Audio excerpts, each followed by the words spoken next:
Now, I knew there was a solid chance that Shedeur Sanders may fall out of the top 10 of the NFL draft, but I was not expecting the first round altogether. That really shocked me. And I think it all came down to a few things. I think number one, the stuff his father said a couple months ago probably came back to haunt. Remember, his father was saying things like, I don't want my son playing in certain stadiums. I don't want my son playing there. And I think that ended up being one of the nails in the coffin for Shedeur. And you hate to admit it because I like prime time. But I think that ended up being one of the main reasons why a lot of these teams who needed quarterbacks probably passed on him. The second reason I think a lot of people got more tapped in with Shedeur, he's an average athlete, has an average arm, and his accuracy is okay. I think that's one of the biggest things he has going for him.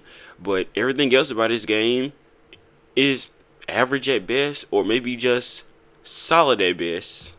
And I can't lie and say I don't feel bad because I really do. This is a guy who's projected to go top 3 at one point. Top 3.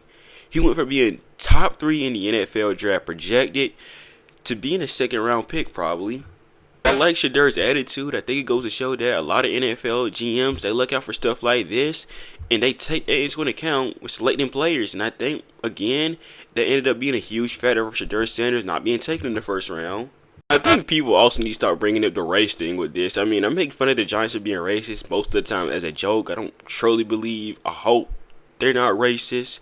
But the Giants were trying to pick Cam Ward. They were trying for a week to trade up for him. The Titans weren't budget though. Cam Ward, by the way, is a black quarterback. So I really don't know how the Giants are getting called a racist in this position here when the Giants are not the only team that decided to pass on him in this position.